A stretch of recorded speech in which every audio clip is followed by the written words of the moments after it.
The summer is here now, and people are going to start shopping for travel strollers.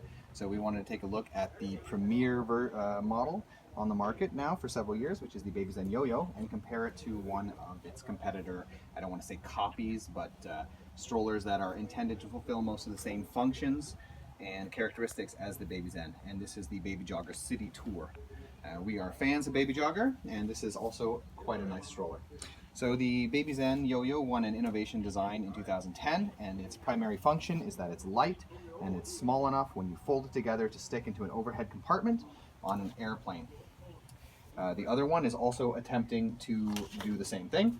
The recommended size when it's folded together for putting into an overhead compartment is 56 by 45 by 25 centimeters, and both of these more or less meet this standard. The Babyjogger being 1 centimeter too wide, but this is of course varies from airline to airline, and in most cases you won't have a problem using this also in overhead luggage compartment. But in either case you need to talk to your airline company first. In relation to the other characteristic differences between these two strollers, the Babyzen is slightly lighter. It comes in at 6.2 kilos, while the Babyjogger is 6.5 kilos.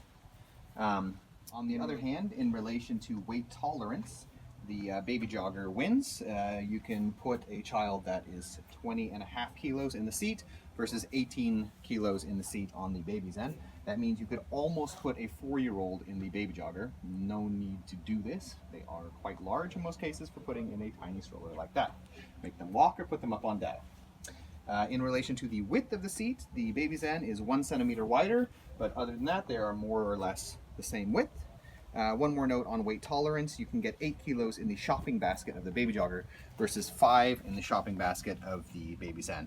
Both of them more or less have the same dimensions in relation to how much you can stick in them. I wanted to give a few notes on the mechanical differences between these strollers.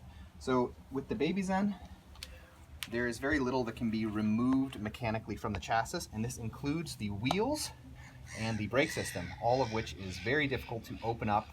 Not very difficult, but it's not super easy. You have to unscrew things, in some cases remove rivets and so on, in order to get in and swap out parts with the wheels and the brake system. So from the point of view of swapping out parts in order to maintain the stroller over time, it's a little bit harder than the Babyjogger. The trade-off for this, though, is that they have managed to make all of the swivel mechanisms and the brake system itself very simple and very tight, and it functions very, very well. So you have less need to swap out any of these elements because since it's all connected in tightly, you have all of the necessary locking elements that are tight in place such that it won't have problems as quickly. So that's something we really like on the Babyzen. However, from the repair point of view, it's kind of nice with the Babyjogger that you can remove the back wheels, remove the front wheels. It's slightly easier than to get into the brake system, although it's a relatively complex brake system, so there are things that can go wrong, but you can order parts from Babyjogger and so on in order to fix any problems.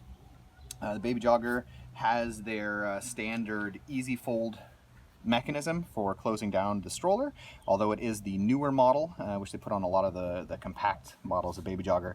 It's a little bit harder to open up. It is a rivet, and it's kind of like an easier version, a more basic version than what they originally had. I like the original version of the easy fold system. Babyzen, however, also has a nice folding mechanism. It's located underneath here, involving a button and a handle, and it's also very simple, very easy to use. Both of them essentially fold down in 2 steps.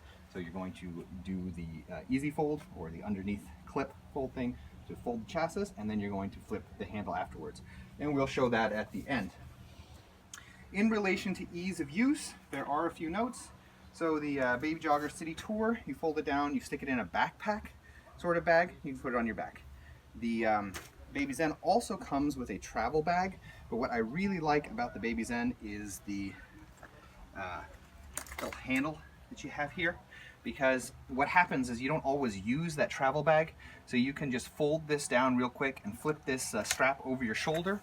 That's great if you're getting on like a crowded bus, you know, or you are standing in line at a concession stand at some kind of amusement park or something with your kids, and it's a crowded space and you don't want to have a stroller at that point.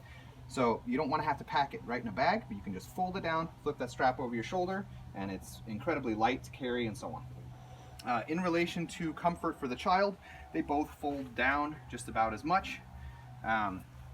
So you can have about the same reclining effect, although you can buy an additional footboard on this one to pop up the foot. Although it's kind of universal, we have actually seen people trying to use it on Babyzens with some success.